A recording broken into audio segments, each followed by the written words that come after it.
Himmlischer Vater, Père céleste, die Zeit ist so ernst geworden, les temps sont devenus si graves que nous comptons dass du das sur toi pour deine confirmer la parole de Propheten tes serviteurs et prophètes, dass man afin qu'on ne dise plus les prophéties qui se font attendre depuis longtemps, se font attendre, sondern mais comme il est écrit, steht, in den Tagen, dans les jours in denen die Stimme des siebenten où la voix du septième ange retentira, wenn er quand il sonnera de la trompette, wird il n'y aura plus mehr sein.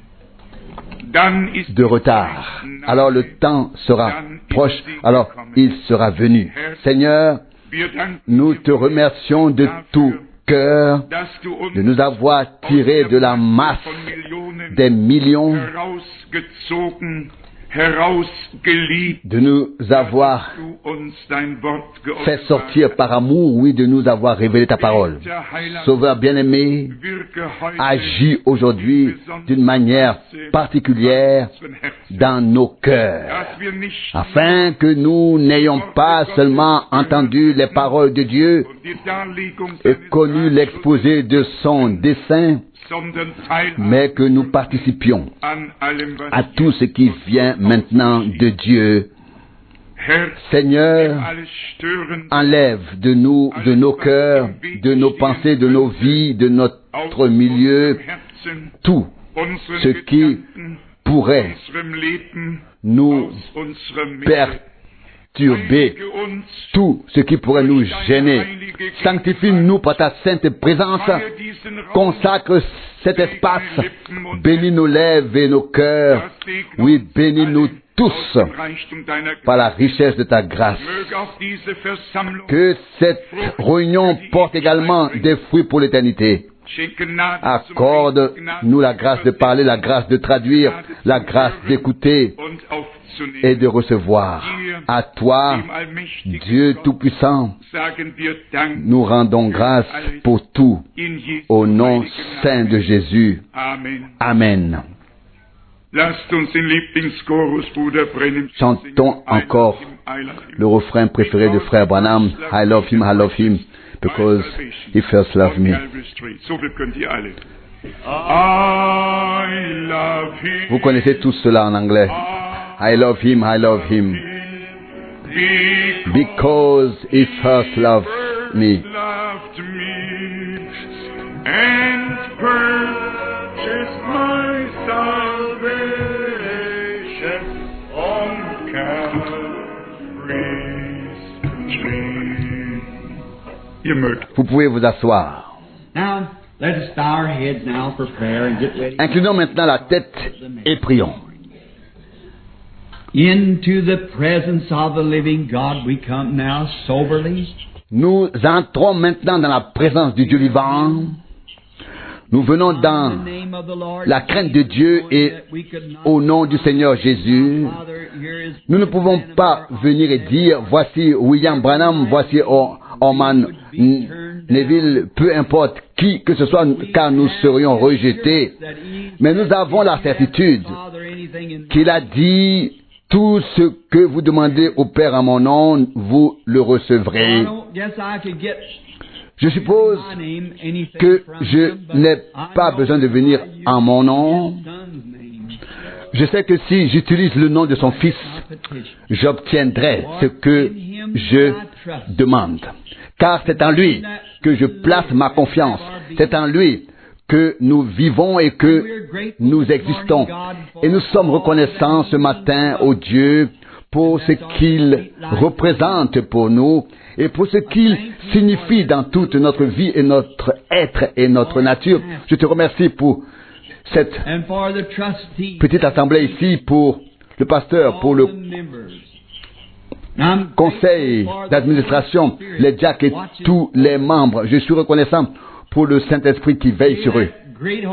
Que le grand Saint-Esprit continue de les conduire sur les chemins qu'ils doivent suivre. Nous lisons dans l'Ancien et le Nouveau Testament Et How that when sickness struck amongst the saints, cela peut être aussi relu dans les âges des églises. Lorsque la maladie nous frappe, toute l'assemblée se rassemble et prie Dieu. Et leurs prières ont été exaucées. Chacun d'entre nous, en tant que membre de l'Église, nous prions et Dieu nous écoute et nous répond. Père, que cette petite assemblée soit unie par le lien de l'amour et le Saint-Esprit parmi eux, afin qu'ils s'appartiennent l'un les uns aux autres et qu'il n'y ait pas de division parmi nous au cours de l'année à venir. Que cet amour divin soit présent et que chacun marche dans les voies du Christ, afin que beaucoup de ceux qui se sont lassés en tant que pèlerins reviennent et soient sauvés. Que l'on puisse dire, lorsque nous franchissons la porte, que chacun vive ici un accueil chaleureux. Éloigne la maladie de notre milieu, Seigneur. Nous sommes reconnaissants d'avoir des cœurs affamés de ta parole, d'écouter ta parole. Continue à mettre cette faim en nous, Seigneur, comme David l'a dit autrefois. Comme le cerf aspire à l'eau vive, ainsi mon âme aspire à toi, ô Dieu. Comme le cerf ou la biche, peu importe, s'il a été déchiré par des chiens sauvages, s'il saigne et perd la vie, il doit trouver de l'eau s'il veut continuer à vivre. S'il trouve de l'eau, alors la vie se renouvelle. Puissions-nous avoir tellement soif, Seigneur, que nous ayons besoin du Christ pour survivre. Nous avons besoin du Christ dans l'assemblée. Et nous voulons mener une vie qui lui soit agréable, sinon nous mourrions. Alors que nous ouvrons ta parole ce matin et y trouvons du réconfort, nous te demandons de nous rapprocher de toi. Père, je te demande que le Saint-Esprit nous ouvre la parole afin que nous, tes serviteurs, soyons mieux revêtus pour affronter la nouvelle année. Nous te le demandons au nom de Jésus-Christ. Amen.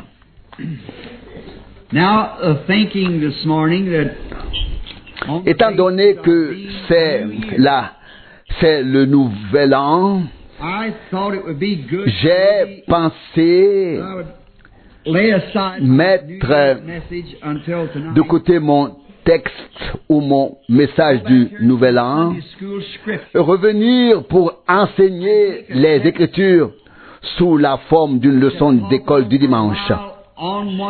J'ai choisi un texte dont je vais parler pendant un moment. Le texte ou le thème le plus important que je connaisse dans la Bible. L'enseignement que notre Seigneur a prêché en premier. Le premier enseignement qu'il a prêché. Et je pense que ce serait mieux de l'apporter pour le nouvel an. Si vous avez trop froid, levez la main. Je l'ai moi-même ressenti. Où que tu sois, mon frère, augmente un peu le chauffage, car je sens qu'il fait trop froid ici. Et vous aussi, surtout avec les enfants. Maintenant, ouvrons nos Bibles au chapitre 4 de l'Épître aux Éphésiens. Éphésiens chapitre 4. Et commençons à lire à partir du verset 11. Chapitre 4, verset 11, Éphésiens. Et ensuite, nous lirons de Jean 3, du verset 1 à 12. Nous allons lire ces deux passages de l'Écriture. Nous commençons par Éphésiens 4, verset 11.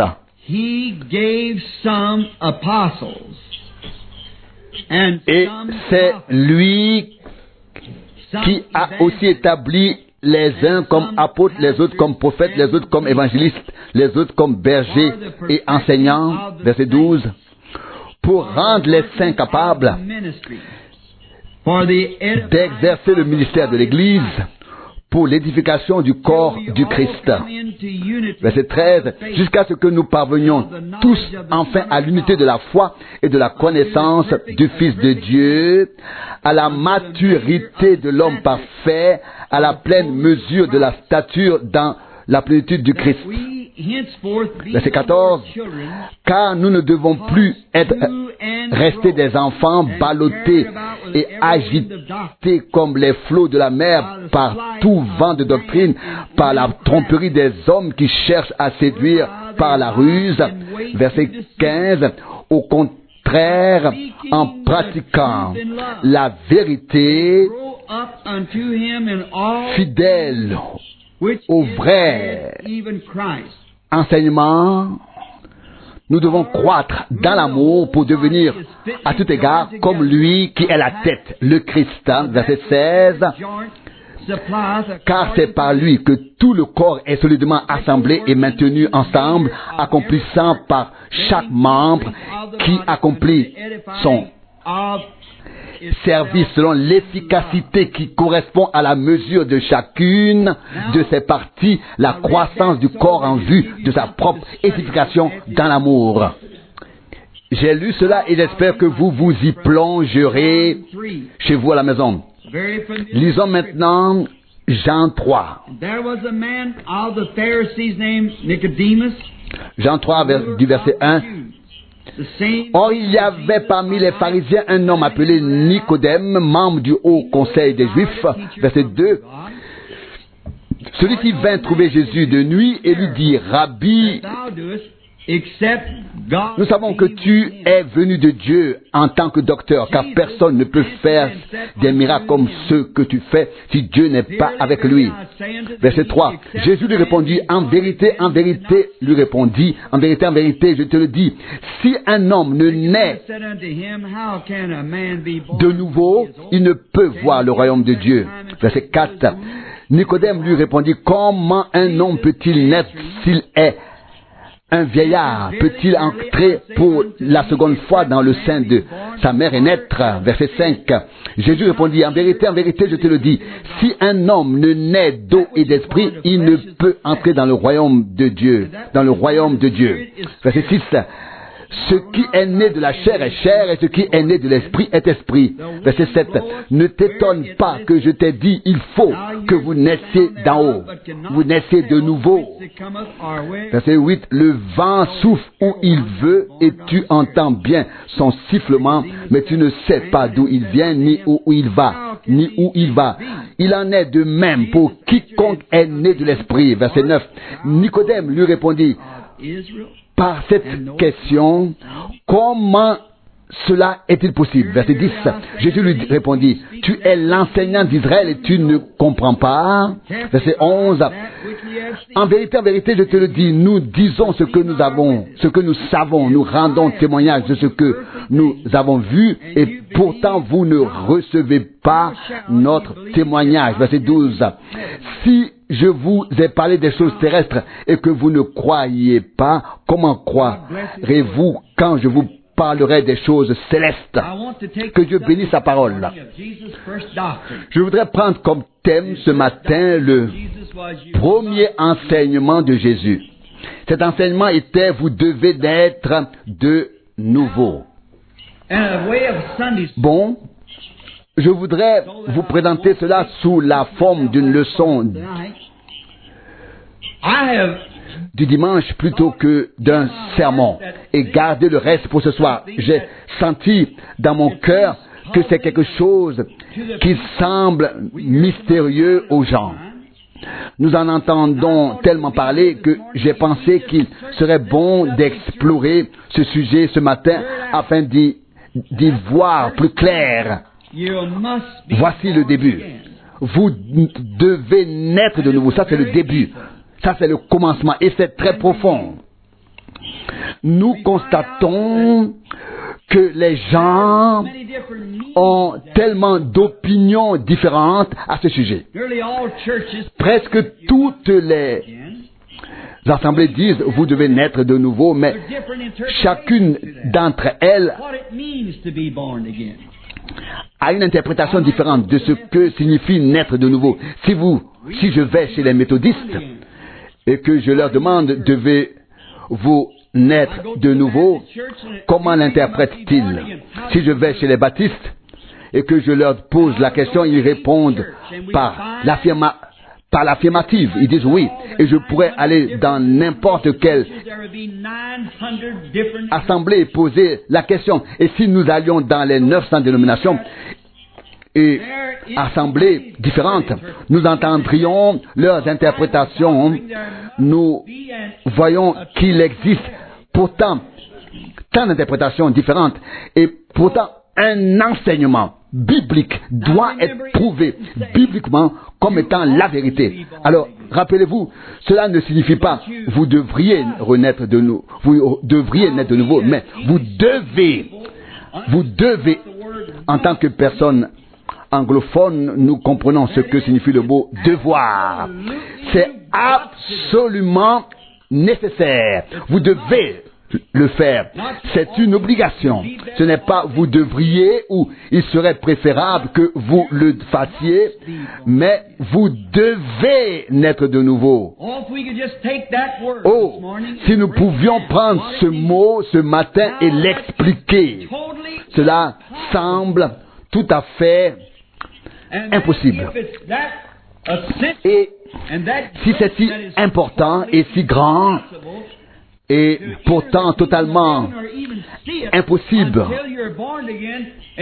en apparence d'entrer dans le royaume de Dieu ou de le voir, à moins d'être né de nouveau, et il y a tant d'interprétations différentes du mot naître de nouveau, renaissance, alors nous devons l'étudier de tout notre cœur et découvrir ce qu'il signifie.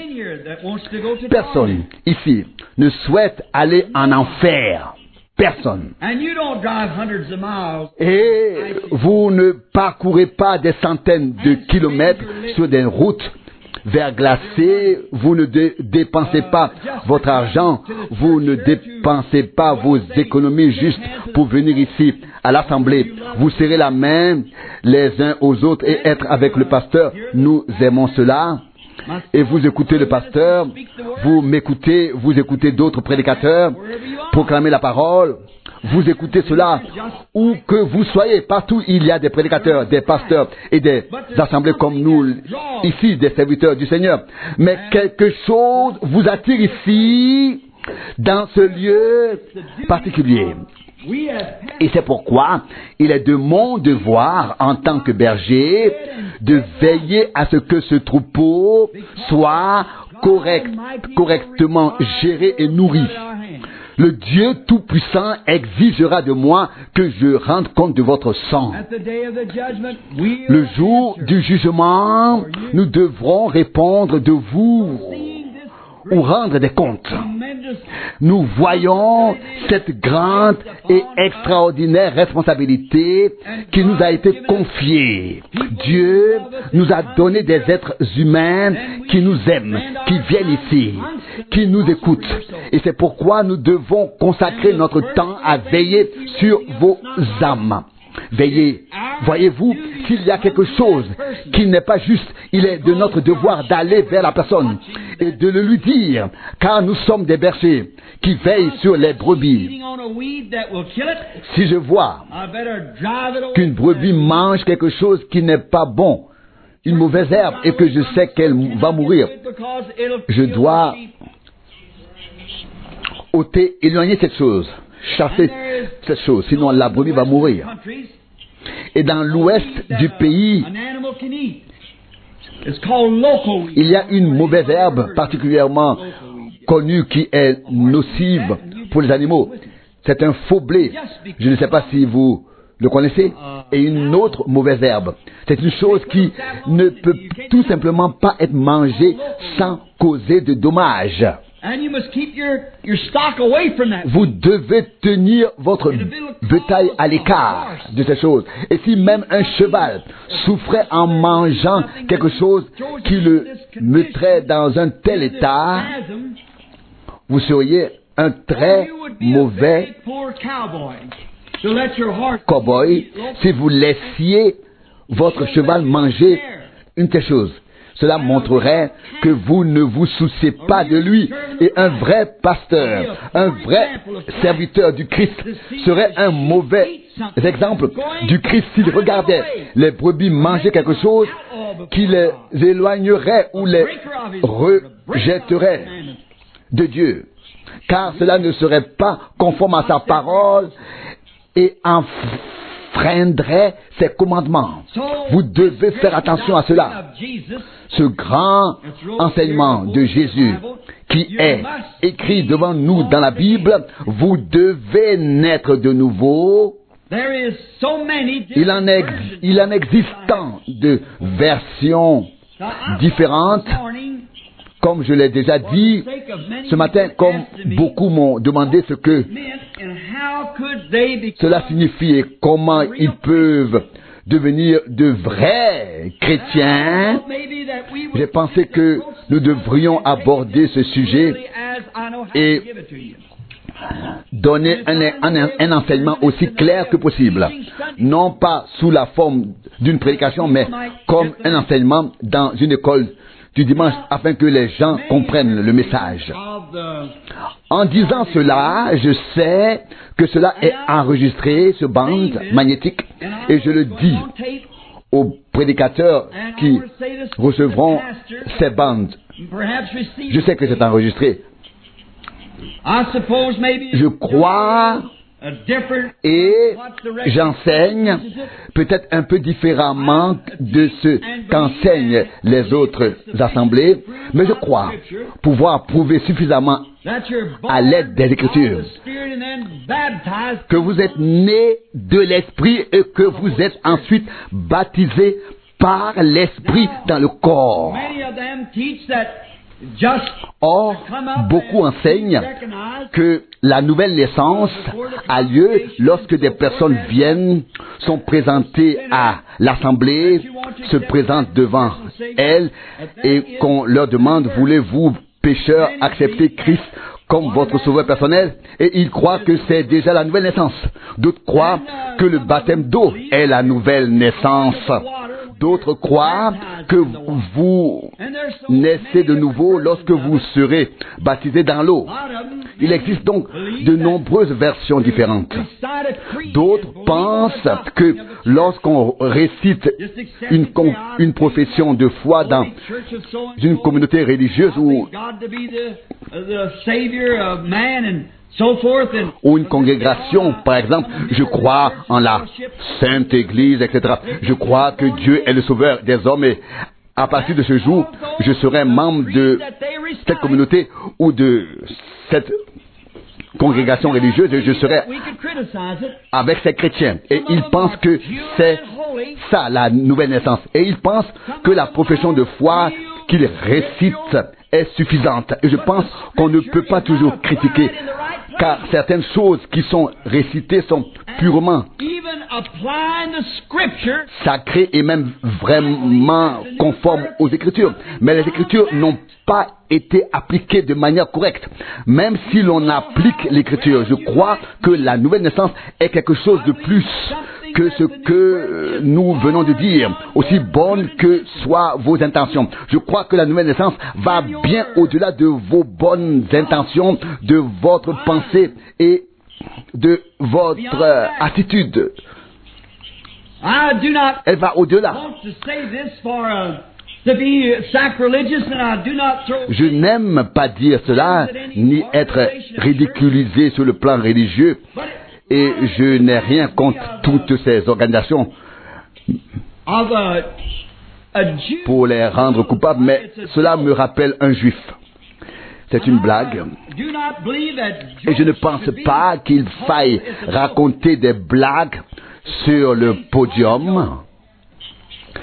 ce n'est pas un endroit pour les blagues. Et c'est pourquoi je ne le mentionne que pour souligner, non pas comme une blague, mais pour illustrer ce que je veux exprimer.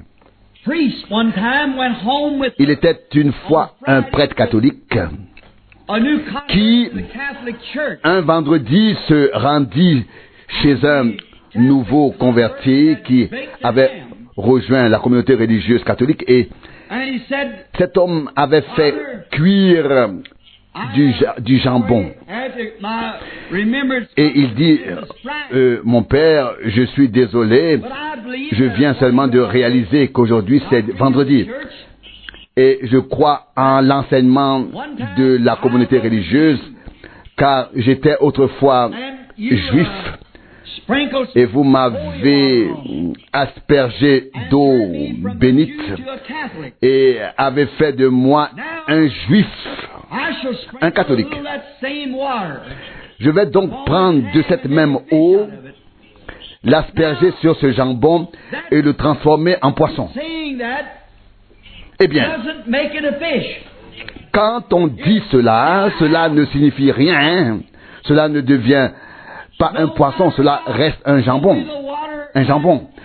Peu importe à quel point l'eau serait bénie, peu importe à quel point vous pensez avoir raison lorsque vous récitez un credo ou rejoignez une communauté, vous restez ce que vous étiez auparavant, à moins d'être véritablement né de nouveau par l'Esprit de Dieu. Rien d'autre ne vous change, ne vous transforme, ni une confession de foi, ni l'appartenance à une communauté, ni le changement de vos idées ou de vos bonnes résolutions. Aussi bonnes que puissent être toutes ces choses, elles ne suffisent pas. Rien n'est encore en ordre. Il faut que quelque chose se passe. La nouvelle naissance est une expérience, quelque chose qui se produit. Ce ne sont pas les autres choses qui provoquent la nouvelle naissance. Les différentes communautés disent, accepte ceci, crois ceci, cela et tout ira bien. Eh bien, qu'est-ce que c'est? La raison pour laquelle nous devons naître de nouveau, c'est parce que la Bible l'enseigne. Ainsi, à savoir que nous sommes tous nés dans le péché ou la culpabilité, et que nous sommes nés dans le péché et que nous sommes déjà arrivés ici en tant que menteurs de notre naissance naturelle. Cela montre que notre nature est pécheresse depuis le début, qu'il n'y a rien de bon en nous.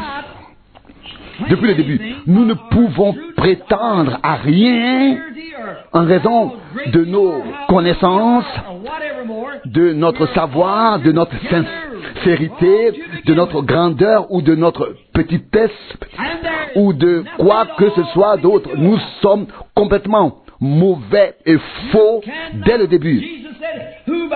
Et nous ne pouvons rien y faire.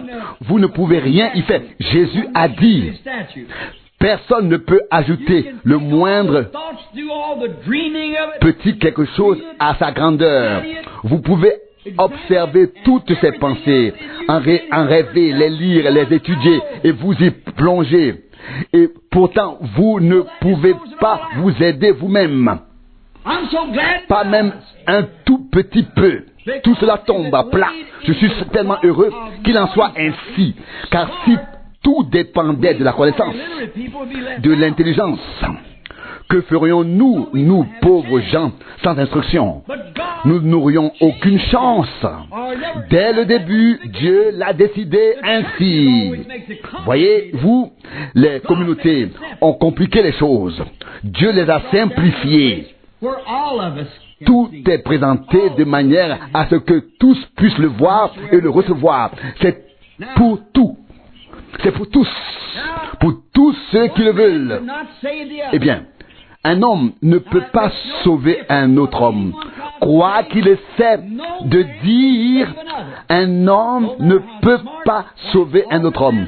Peu importe l'intelligence d'une personne, peu importe la fonction qu'elle occupe, pasteur, prêtre, évêque, cardinal, pape, elle ne peut rien ajouter à votre salut, car elle-même est pécheresse, née dans le péché, venue au monde, née menteuse, un menteur depuis le début.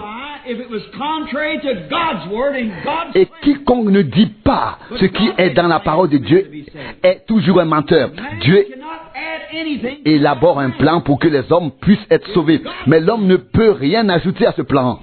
C'est le plan de Dieu. Nous allons examiner ce plan en détail ce matin. Quel est le plan de Dieu? Il a dit toute parole humaine est mensonge, la parole de Dieu seule est vérité. Romains 3, verset 4. Voyez-vous, c'est pourquoi nous n'osons pas changer une seule phrase, ni en faire autre chose. Peu importe la qualité de nos rituels, ce que nous lisons, oubliez-le. La parole de Dieu est importante. Voyez-vous, c'est ainsi que les choses doivent être faites. Dieu a un plan. Il l'a fait ainsi. Souvenez-vous, vous devez d'abord naître de nouveau. Sinon, vous ne comprendrez jamais. Il a dit 2 fois, à moins que quelqu'un ne naisse de nouveau, il ne peut voir le royaume de Dieu. Jean 3, verset 3. Ça, c'est souligné, c'est mis en évidence par un point. Voyez ce mot, en vérité, ce qu'il signifie. En vérité, en vérité. Il est écrit ici en majuscule. En vérité, je te le dis. Verset 3, Jean 3. Et cette parole signifie ici absolument,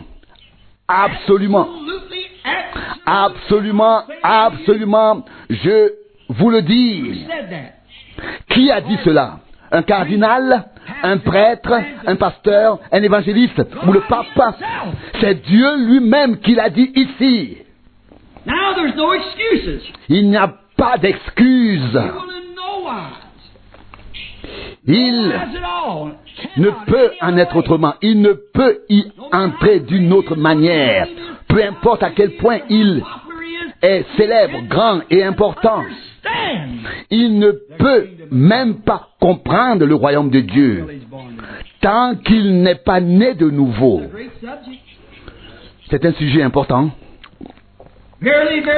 En vérité, je vous le dis, voyez, voir ne signifie pas voir avec les yeux ici, mais voir avec le cœur, comprendre.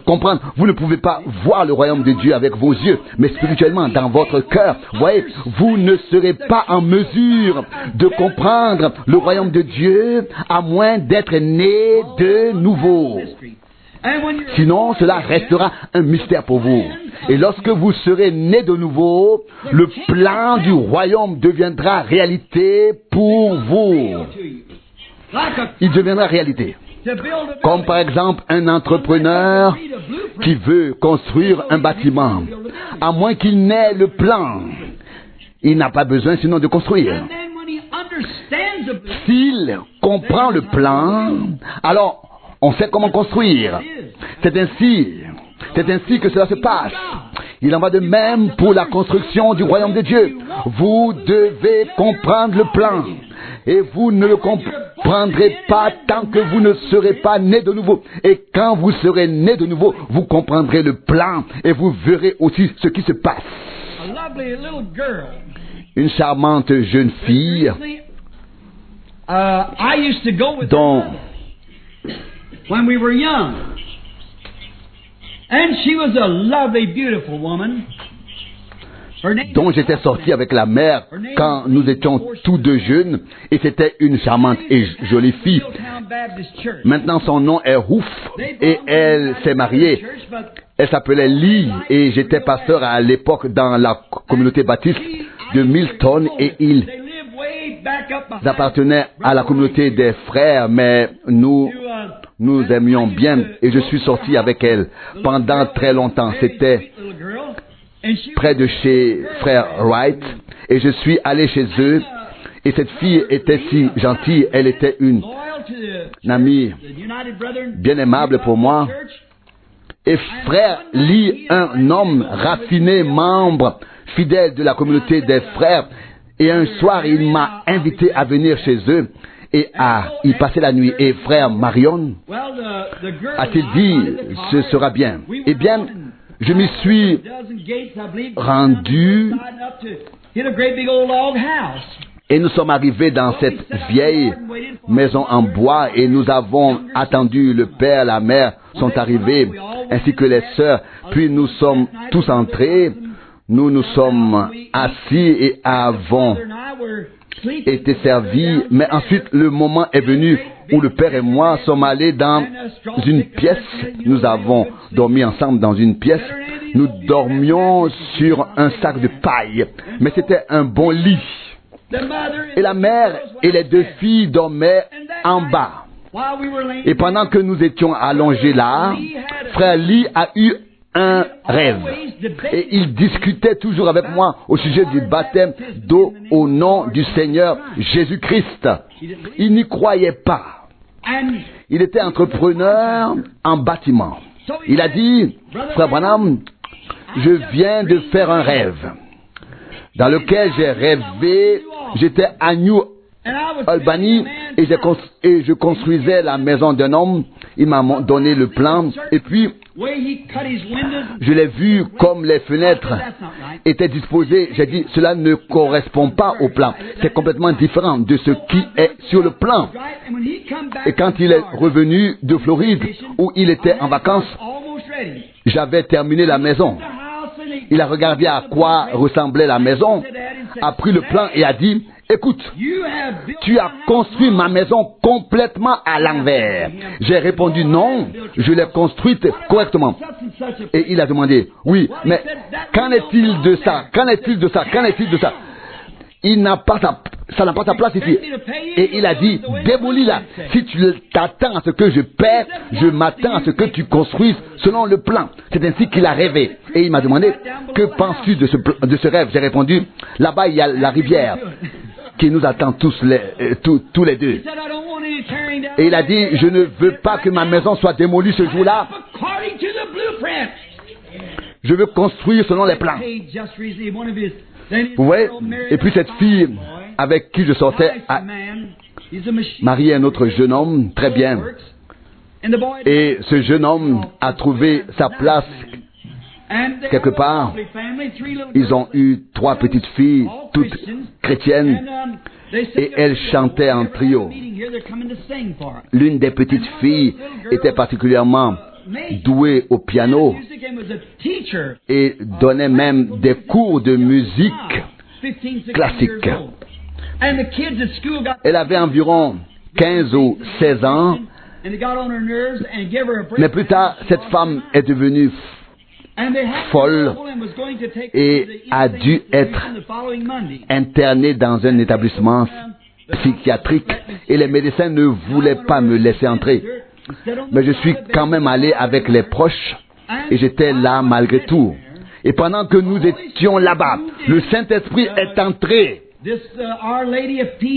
Et c'était là, dans le sanatorium de Louisville, où sont admis ces patients nerveux. Avant cela, elle était à Madison, dans l'Indiana, car on ne pouvait plus l'aider là-bas. Et pendant que nous étions assis là, une vision est venue et a parlé à la jeune fille au nom du Seigneur Jésus. Et la mère m'a saisi le genou et a pris la main de son mari de l'autre côté et a dit, cela n'a jamais été une erreur. J'ai dit, ne vous inquiétez pas, tout ira bien pour elle. Je quittai rapidement le bâtiment. Le soir, le téléphone sonna à 21h et le père, tellement bouleversé, touché, saisi, a dit, je ne pouvais pas rentrer chez moi sans vous annoncer cette bonne nouvelle, frère Branham. Le médecin est entré a examiné notre fille et a demandé que lui est-il arrivé. Elle peut rentrer chez elle demain. Lorsque ma mère est décédée il y a quelques semaines, cette fille est venue aussi gentille qu'elle pouvait l'être. Vous voyez, c'est Dieu qui doit expliquer le programme, ce que signifie la nouvelle naissance. Tout d'abord, nous reconnaissons que nous sommes pécheurs. Ensuite, nous reconnaissons notre condamnation. Et le fait que nous sommes tous nés dans le péché et qu'il n'y a rien de bon en nous. Notre disposition, nos sentiments sont mauvais. Notre âme est corrompue. Nos pensées constantes sont mauvaises. Chaque pensée imaginable d'un être humain est mauvaise, est un péché. De plus, notre corps est faible. Notre esprit n'est pas bon. Nous sommes pleins de corruption. Comment un être corrompu pourrait-il apporter quelque chose de bon à un autre être corrompu? Permettez-moi de citer ce qui est écrit dans Job 14, verset 1. L'homme né de la femme est pauvre en durée de vie, mais riche en agitation. Verset 2. Comme une fleur, il pousse et se fane, il s'enfuit comme une ombre et n'a pas de permanence. Comment le pur peut-il venir de l'impur? Pas un seul. Si vous puisez dans votre seau une eau qui est stagnante et qui sent mauvais, elle sera la même la deuxième fois. Il y a des vers et d'autres choses dedans. Vous ne pouvez pas en tirer de l'eau propre. Le monde entier est corrompu. L'âme, la mentalité de l'homme, les pensées, les sentiments, tout est corrompu par le péché. Il est né dans le péché, façonné dans l'injustice, est venu au monde dans le mensonge. Les âmes sont corrompues, il n'y a rien de bon en elles. L'un ne peut pas sauver l'autre, car tous sont faux, sont mauvais. Vous ne pouvez pas puiser un seau d'eau qui est corrompu, puis en puiser un autre et penser qu'il ne l'est pas. Vous voyez?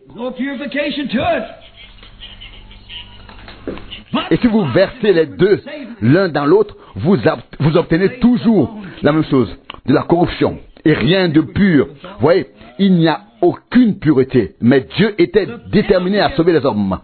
Il a pris sur lui les méfaits de nous tous, la punition, la condamnation pour le péché dans lequel nous sommes nés est la mort. Le péché, la punition, la condamnation est la mort. Et la condamnation était si grande qu'aucun de nous ne pouvait la payer ou aider l'autre. Il fallait donc que quelqu'un soit là, se trouve, pour payer la condamnation. Que se passerait-il si la punition, la condamnation consistait à quitter cette pièce aujourd'hui? Une punition d'1 milliard de dollars. Si une telle chose existait, aucun d'entre nous ne pourrait sortir, car aucun d'entre nous ne pourrait payer. Mais si quelqu'un venait qui aurait effectivement assez pour payer pour nous tous, nous avons besoin d'une telle personne. Nous ne pouvons pas le faire. Il fallait quelqu'un qui en soit digne. Oh, comme j'aimerais pouvoir approfondir ce sujet et parler de Ruth et Naomi et montrer comment ils devaient devenir notre parent avant de pouvoir nous racheter et racheter la partie perdue de la terre. Et il fallait qu'ils deviennent semblables à nous. C'est pourquoi Dieu, l'Esprit, Jéhovah, est devenu notre parent. Il a pris forme humaine. Il s'est lié à nous. Il est devenu parent avec nous. Il fallait qu'il en soit ainsi. Il était digne. C'est lui qui a ouvert cette source remplie de sang qui a coulé des meurtrissures d'Emmanuel. Il a été meurtri pour nos transgressions. Isaïe 53, verset 5. J'ai noté ici une image magnifique tirée du livre des Nombres. C'est une image magnifique. Et toutes les images symboliques sont magnifiques. Mais là, un serpent d'airain a été élevé dans le désert pour Israël, qui avait été mordu par des serpents, et c'était une morsure mortelle, et il n'y avait aucun salut. Nombre 21, verset 8. Il n'y avait aucun remède, aucun médecin, aucun salut, aucun traitement. Ils avaient des médecins, mais pas pour cette morsure. La morsure du serpent, comme je l'ai dit, il n'y a parmi nous aucun médecin qui puisse nous guérir du péché. C'est une morsure mortelle, et nous sommes tous coupables. Nous sommes tous dans l'iniquité. Nous sommes tous coupables. Mais qu'a fait Dieu? Ils étaient coupables à l'époque, et la condamnation du péché devait être payée par la mort. Dieu avait fait ériger le serpent d'airain sur le poteau. Les gens ne pouvaient rien faire. Ils n'avaient pas d'argent à payer, rien du tout. Rien du tout. Ni réciter une profession de foi, ni adhérer à une communauté religieuse. Levez les yeux et vivez. Regardez. Nombre 29. Voyez comme c'est simple. Levez les yeux, regardez et vivez. Pas besoin d'adhérer à une communauté religieuse, pas besoin d'émotion. Vous n'avez pas besoin d'éprouver un sentiment particulier. Levez les yeux, regardez et vivez. C'est ainsi simple que cela. Ce n'est pas en récitant les 10 commandements que vous vivrez. Ce n'est pas en connaissant tout le reste, les doctrines et ainsi de suite, que vous vivrez. Il suffit de regarder, de lever les yeux, regarder et vivre. Tous ceux qui ont levé les yeux, ont regardé, ont vécu. Quand Jésus était sur terre, il a dit, je crois, dans sa conversion avec Nicodème, dans Jean 3, verset 14. Et comme Moïse a élevé le serpent dans le désert, il faut de même que le Fils de l'homme soit élevé. Il faut pourquoi? De la même manière, pour la même chose, dans le même but, pour accomplir la même œuvre. Souvent, les gens sont déconcertés de voir que Jésus a été comparé au serpent. Le serpent ne symbolisait Jésus que dans la mesure où le serpent était mort. Il n'y avait pas de vie en lui. Jésus est mort. Lorsque Caïn a tué Abel, Abel est mort sur l'autel avec son sacrifice. Après d'avoir offert le sacrifice pour le péché, Abel est mort sur le même autel avec son sacrifice. Pour naître de nouveau, vous devez mourir sur l'autel où il a été sacrifié, être aussi mort qu'il était mort, afin de naître de nouveau. Le serpent n'avait pas de vie en lui. Vous demandez, pourquoi était-il en bronze? Le bronze, les reins représentent le jugement divin. L'avez-vous remarqué? Dans la Bible, dans l'Ancien Testament, il y avait l'autel de bronze, l'autel des reins, pour y offrir le sacrifice. Le bronze, les reins symbolisent le jugement, comme à l'époque d'Élie. Il regardait vers le ciel pour voir si la pluie allait venir. Il était en prière. Et il a dit, le ciel ressemble à du bronze, à de l'airain. Qu'était-ce donc? Le jugement divin sur les incroyants. Une nation incrédule avait abandonné Dieu. C'était le jugement divin. Le métal, l'airain. Le serpent en lui-même représentait le péché condamné.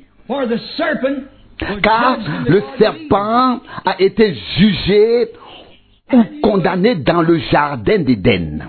The serpent judged. Vous voyez, c'était le serpent condamné.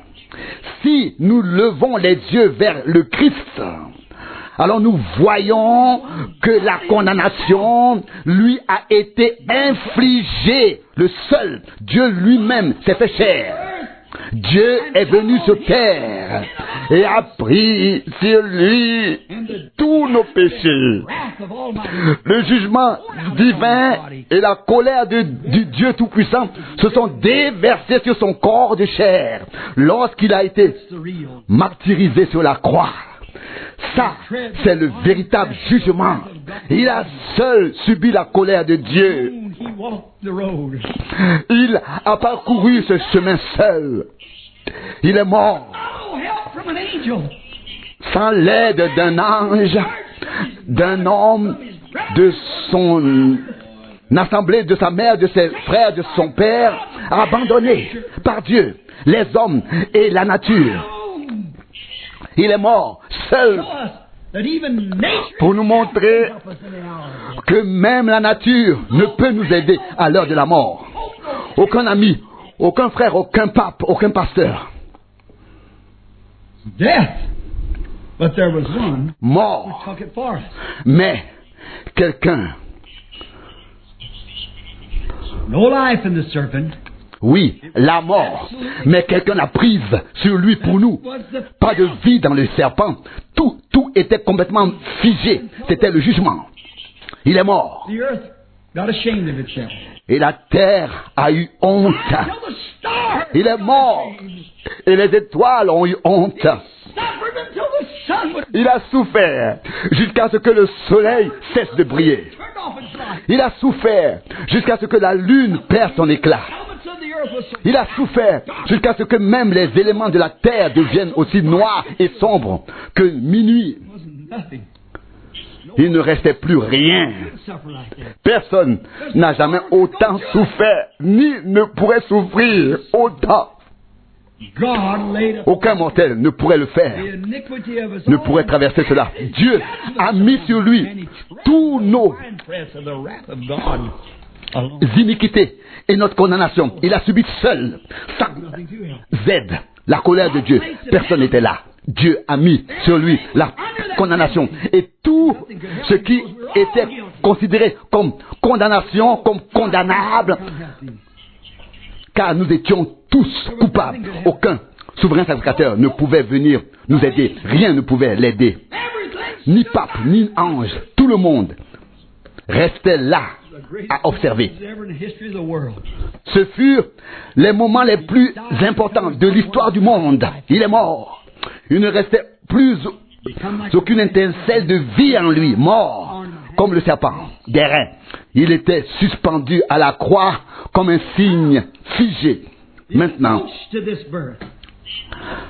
comment devons-nous nous comporter To it.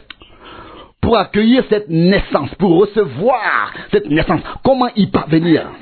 To approach this Et birth, comment you have to go through nous a process. tourner vers cette chose? Vous devez passer par Anything that lives. un processus, tout comme Anything that lives. tout ce qui vit doit d'abord mourir avant de pouvoir revivre. Keep your same spirit. Vous ne pouvez pas conserver votre ancien esprit et vos anciennes habitudes. Same thought. Vous ne pouvez pas conserver les mêmes pensées. Vous devez mourir. Got to die like he died. Vous devez mourir comme il est mort. Vous devez mourir sur son autel, comme Abel est mort avec son agneau sur le sien. Got to die. Sur le sien, il était Die to your own. votre agneau et il est mort. Vous devez mourir.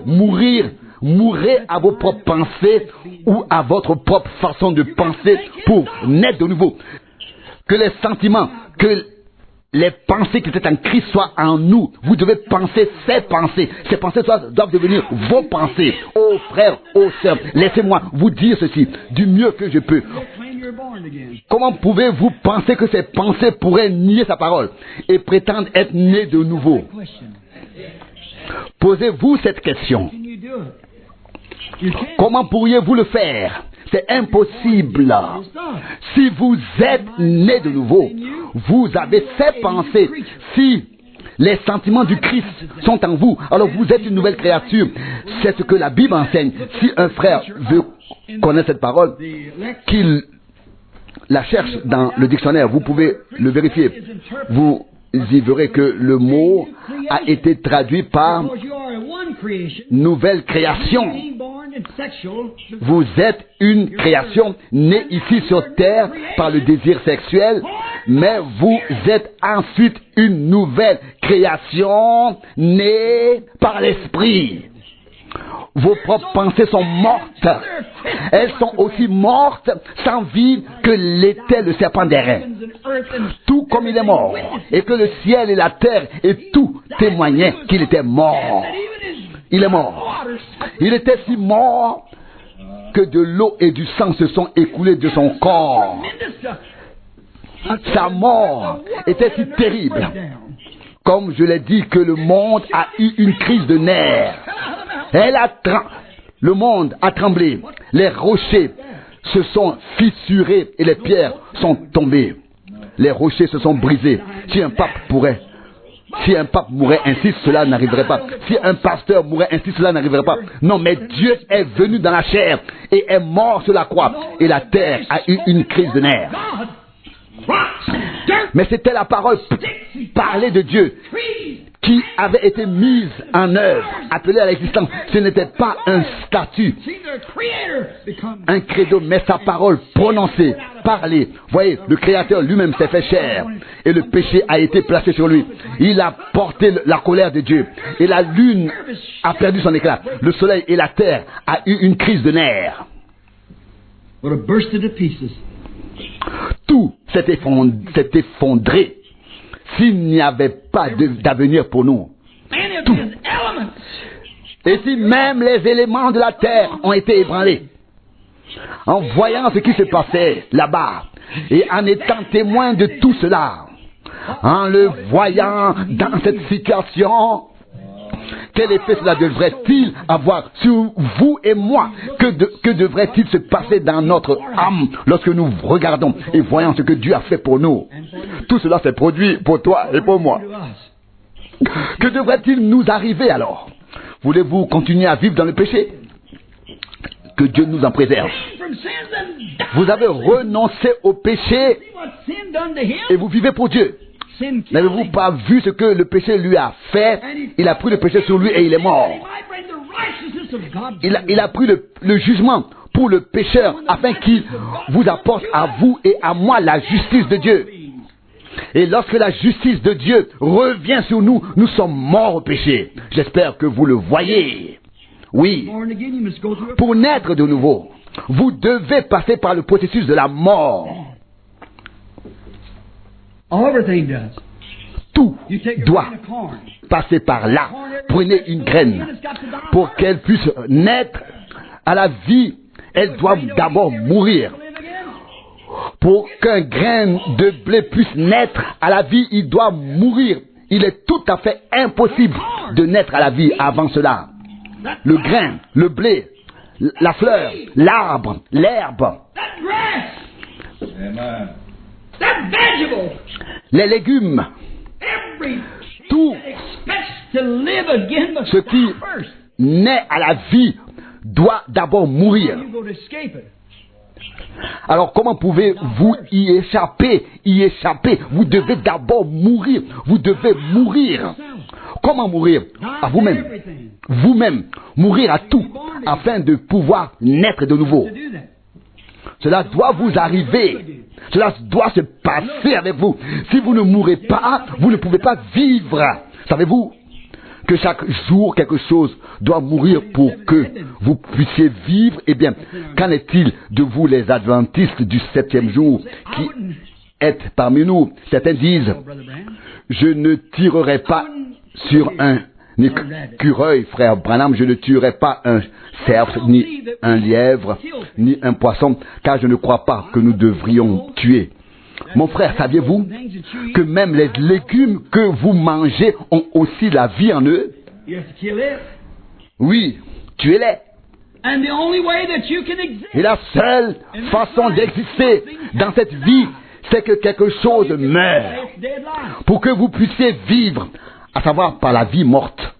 If Eh bien, something has to die so you can Si live quelque chose doit mourir pour que vous puissiez obtenir votre vie mortelle ici sur terre, quelque chose n'a-t-il pas dû mourir pour que vous puissiez vivre éternellement par sa vie? Posez-vous cette question. And that one was Christ, because no other one Et c'était Christ, car personne d'autre n'avait l'immortalité. Seul le Fils avait l'immortalité. Et il s'est donné lui-même à vous, mais vous devez l'accepter. Now that don't mean turn a new page. Vous devez This new year. mourir. Eh bien, cela ne signifie pas tourner une nouvelle page au nouvel an. Vous dites, frère Branham, je viens ici depuis longtemps, je suis membre de l'Assemblée, je vais tourner une nouvelle page au nouvel an. Non, et recommencer à zéro. Ne tournez pas une nouvelle page, mais vous mourrez et naissez de nouveau. Vous devez vous sentir tellement coupable lorsque vous êtes en sa présence, que vous ayez chez les méthodistes, les baptistes ou ailleurs. Vous devez vous sentir tellement coupable It'll kill you. que cela vous tue. C'est vrai. Cela vous tuera. Votre vie terrestre mourra alors. Vous devez vous reconnaître comme coupable devant Dieu. C'est la seule façon pour que votre vie terrestre meure et qu'une nouvelle vie apparaisse. Si vous vous voyez ainsi, alors vous vivrez, car vous mourrez. Et la seule façon dont vous pouvez vivre, c'est de mourir pour pouvoir vivre à nouveau. Maintenant, vous voyez où je veux en venir et ce qu'est la nouvelle naissance. D'abord mourir pour naître de nouveau. Et si vous avez encore en vous les choses du monde, vous n'êtes pas né de nouveau. Et si vous dites que vous êtes né de nouveau et que vous aimez encore les choses du monde, comment cela peut-il être possible? Un chrétien m'a dit il y a quelques jours, je ne dis pas qu'ils ne sont pas chrétiens, mais j'ai vu quelques enregistrements de femmes et d'hommes chrétiens. Et ils étaient là ensemble dans une piscine, en maillot de bain. Et ils disaient, ça c'est le véritable amour. C'est vraiment la véritable souillure, ce n'est pas de l'amour. L'amour s'exprime d'une manière très différente. Dans la foi, nos âmes sont déposées sur son autel d'airain. Le jugement de Dieu est rendu et notre sacrifice est consumé. Maintenant, souvenez-vous que lorsque Élie a déposé le sacrifice de Dieu sur l'autel, sous le ciel d'airain, le sacrifice a été consumé. Baal n'a pas pu consumer le sacrifice. Je ne voudrais pas dire cela, mais je dois le dire. Si vous allez dans une communauté, acceptez les credos et la manière dont ils baptisent et le sacrifice que vous apportez, c'est-à-dire, en fait, ça devrait être le sacrifice de vous-même, que vous vous apportez vous-même comme sacrifice. Mais que vous ne le faites pas. Mais dire simplement, quand je parle en langue, quand je fais ceci, quand je fais cela. Mais si le sacrifice a vraiment été accepté par Dieu, alors il a été consumé. Alors le monde est mort pour vous. C'est fini pour vous. Car nous sommes considérés comme morts et enterrés, ensevelis. Nous sommes morts avec Christ. Et nous sommes maintenant en Christ. Cachés en Christ. Et en plus, si nous sommes morts et avons été ensevelis avec le Christ, cachés en lui et ensevelis, alors nous sommes. Alors, c'est à ce moment-là que nous serons réellement scellés par le Saint-Esprit. Vous voyez, il y a eu un jugement divin, il est mort. Et lorsque nos âmes sont déposées sur l'autel du jugement divin, quelle était la condamnation? La mort. Et lorsque vous vous déposez vous-même sur l'autel de Dieu, qui a annoncé la mort aux pécheurs, que se passe-t-il alors? Il acceptera, il devra alors accepter votre sacrifice. Le sacrifice. Vous voyez, vous mourrez. Alors vous serez consumés. Vous serez consumés. Il ne restera plus rien de vous. Comme ce fut le cas avec le serpent d'airain. Vous regardez à lui. Vous voyez? Il était suspendu à la croix. Vous êtes mort. Pourquoi? Parce que vous êtes sur l'autel du jugement de Dieu. Et lorsque le jugement du péché a été rendu, quelle a été la condamnation? La mort. Et lorsque vous placez votre âme sur l'autel de Dieu, la mort s'accomplit, la mort en vous s'exécute. Oh, vous pouvez venir et peut-être danser dans l'esprit, vous pouvez vous réjouir, crier de joie ou pleurer, courir de long en large, rejoindre une assemblée ou n'importe qui et faire ce que vous voulez. Je fais maintenant référence aux pentecôtistes et vous ressortez ensuite et souillez la femme d'un autre et détruisez la maison d'un autre. Vous voyez, vous retournez en arrière, peu importe combien la parole de Dieu vous est transmise. Vous ne la reconnaissez pas, vous les femmes, vous ne laissez pas pousser vos cheveux. Vous ne vous habillez pas correctement. Vous agissez comme le monde. Vous n'êtes pas mort au monde. Vous vivez dans le monde. Vous êtes encore dans le monde. Certains d'entre vous, les hommes, ne cessent pas de boire, de fumer.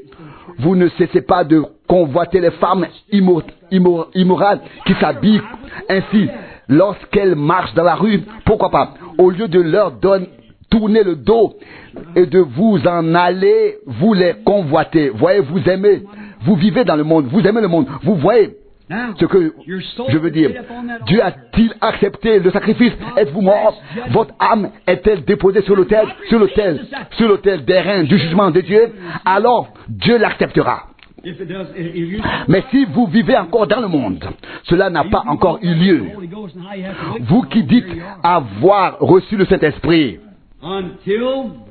voyez-vous, à moins que Dieu n'ait accepté le sacrifice, à moins qu'il ne se soit trouvé là sur son autel du jugement et que vous avez été tué au péché, mort au péché. Vous dites, oui, je tourne la page, ce n'est pas cela. Et vous dites, j'arrête de fumer et de boire, ce n'est pas ça.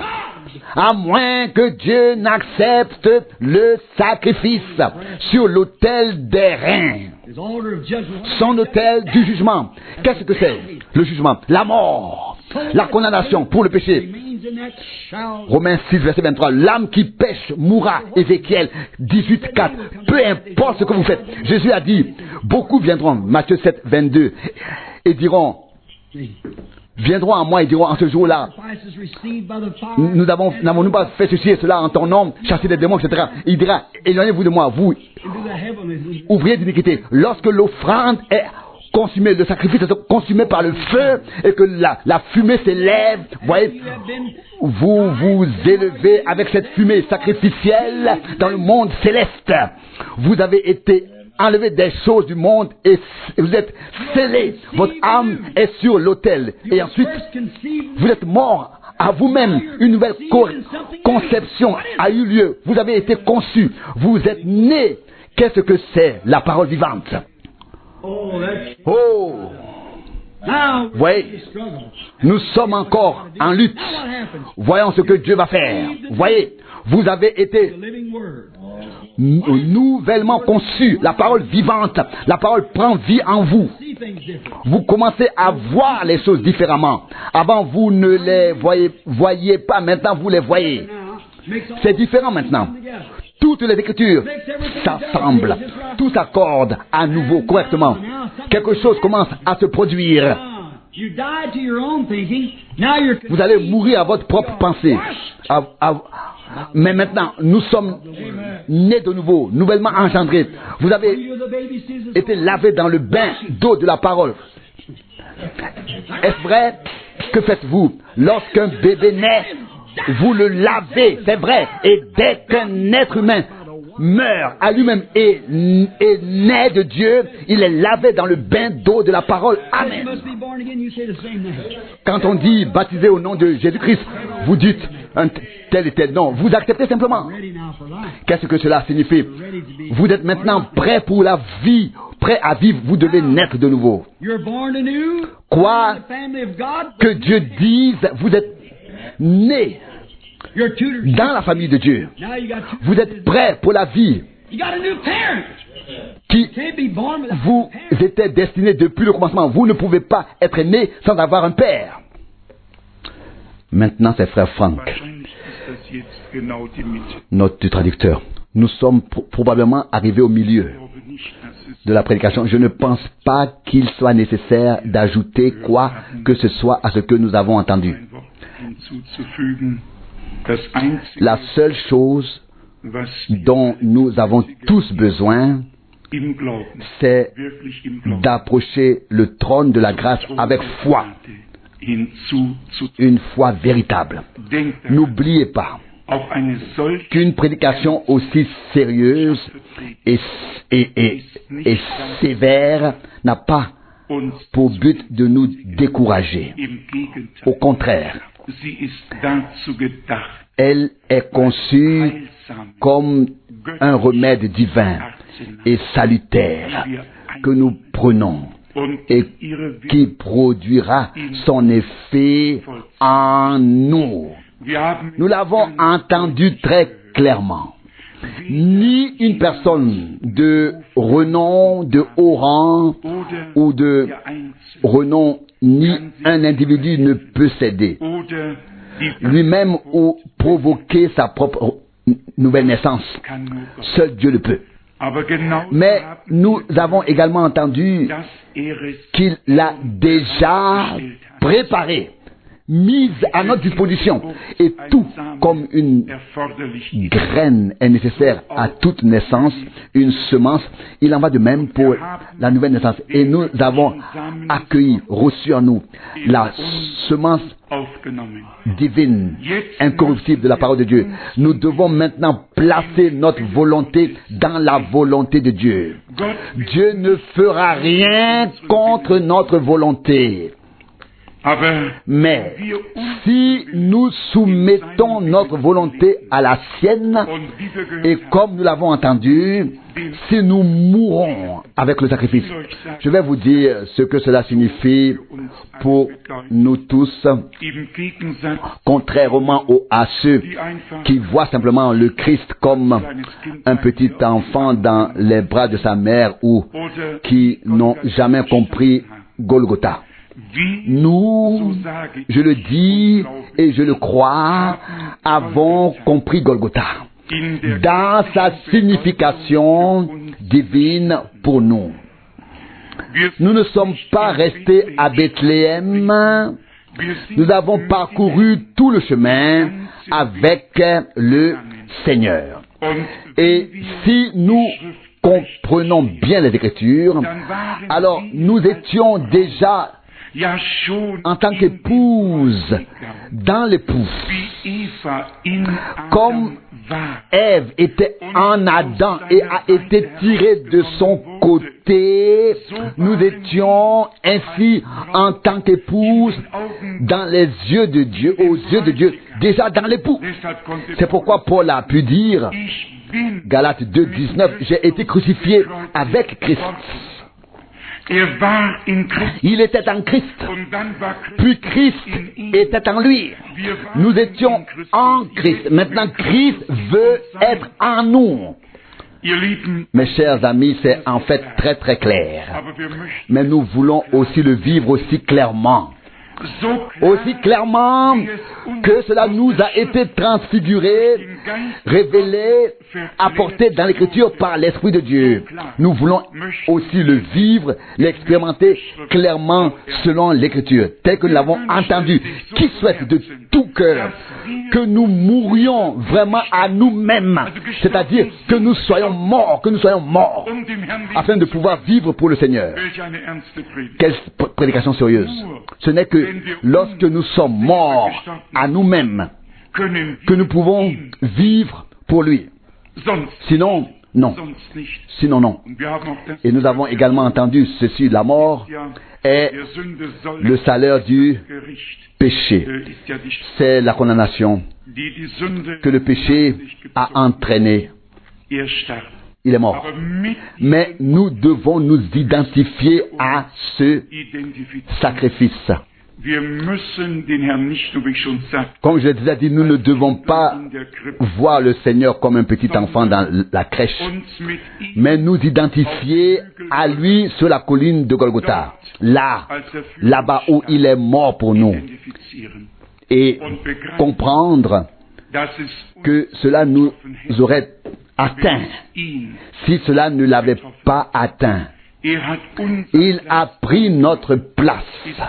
Il est mort à notre place, afin que nous puissions vivre par sa grâce. Ça, c'est l'Évangile. Ça, c'est le message qui rend joyeux. Ça, c'est le plein salut, comme l'enseigne la Bible. Que personne ne se décourage, car nous avons également entendu ceci.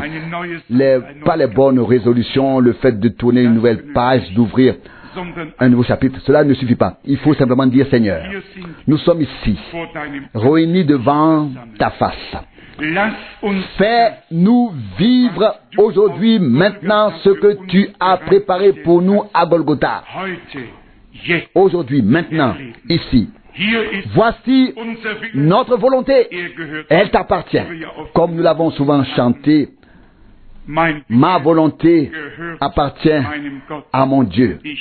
Je vis pour Jésus et pour lui seul. Ne soyez pas tristes. La mort n'est pas la fin. Elle n'est que la fin d'une étape. Ensuite vient une nouvelle vie, plus belle, meilleure. Je le souhaite dès aujourd'hui. Je me le souhaite dès aujourd'hui. Vous savez, l'un des hommes de Dieu, je le dis maintenant presque en souriant, car je vois que la parole nous a tellement touchés. Mais c'est Augustin qui a dit, Seigneur, donne-moi la chasteté, donne-moi la pureté, donne-moi tout, mais pas encore maintenant. Il n'était pas encore prêt à mourir.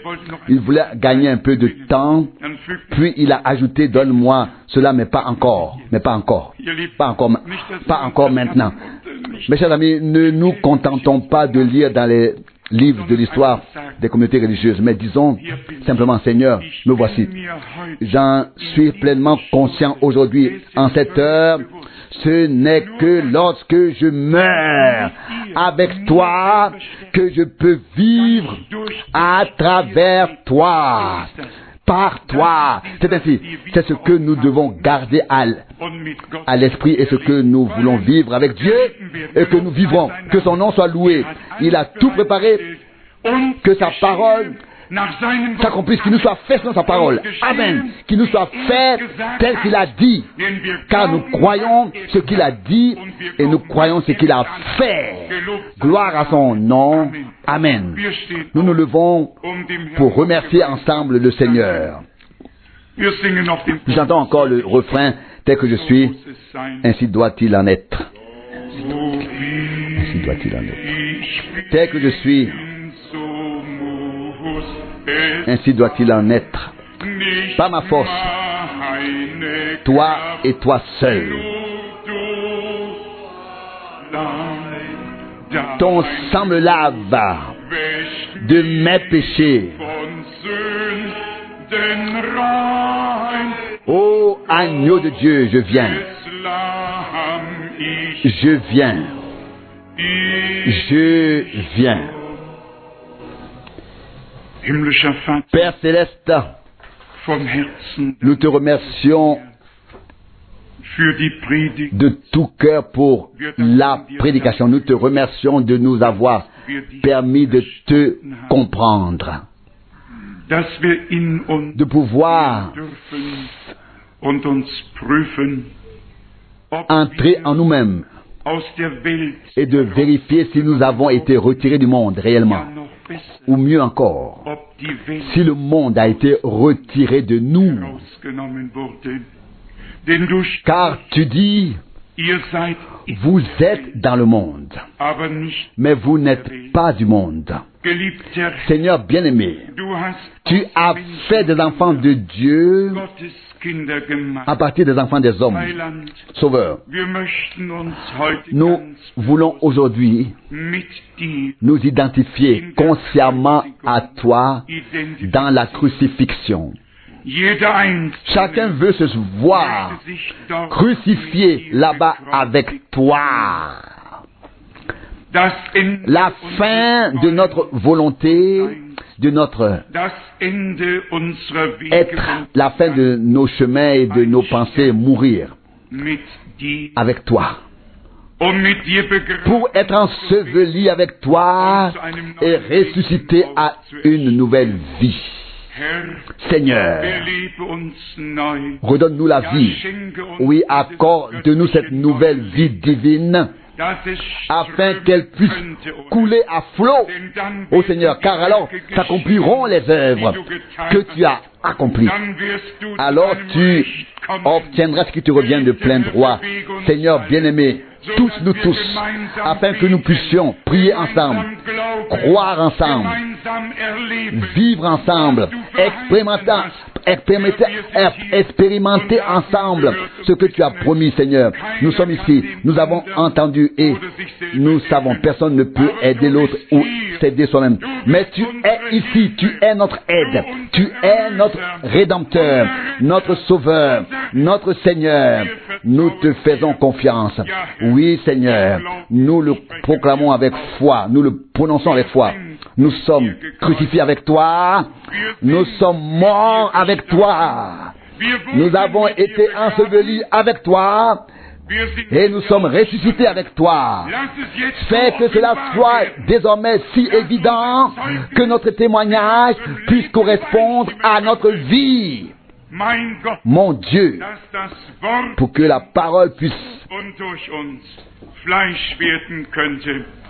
se faire chair en nous et à travers nous. Sauveur, je t'en prie, ne laisse personne se décourager. Nous venons comme des gens fatigués et chargés, mais nous repartons tout autrement. Celui qui vient à toi, fatigué et chargé, repart libéré, délivré et soulagé, sauvé et béni pour poursuivre son chemin. Car celui qui vient à toi, tu l'aides, tu le sauves, tu le délivres. Aujourd'hui, nous t'invoquons ensemble, Seigneur. Accorde le salut, la délivrance et la nouvelle naissance, comme cela est écrit dans le livre de Dieu, comme une expérience dont nous pourrions témoigner. Les choses anciennes sont passées, voici toutes choses sont devenues nouvelles.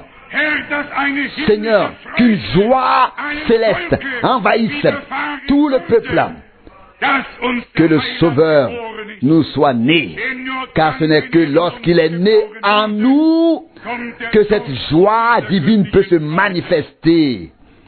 Seigneur, merci pour ton serviteur et prophète, frère Branham. Merci de l'avoir utilisé pour révéler les mystères, mais aussi pour montrer le droit chemin à ton peuple. Que nous, qui sommes devenus croyants, nous soyons circoncis dans notre cœur et dans notre nature, afin que tout ce qui ne peut subsister devant toi soit éliminé. Veux-tu maintenant donner à tous la foi, leur donner le courage de te remercier pour ce que tu l'as déjà fait. Adoration et honneur à ton nom merveilleux et saint. Nous te disons merci, c'est accompli. Es ist geschehen. C'est fait. C'est arrivé en moi, en toi, pour la gloire de Dieu, Durch das par le sang de l'agneau, par le durch den Saint-Esprit, Heiligen Geist, durch das par la Wort Gottes, parole de Dieu, das dreifache Zeugnis. le triple témoignage du Dieu Tout-Puissant, ici sur terre. Herr, Seigneur, wir stimmen nous acceptons dem zu, was durch das ce Blut qui a été accompli par le sang, dem, was durch ce qui a été accompli par l'Esprit, ce qui est accompli par la parole.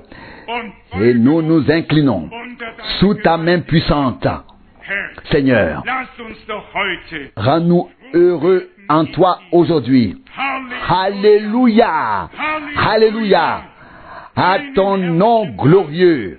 Du hast Tu l'as fait, tu l'as accompli.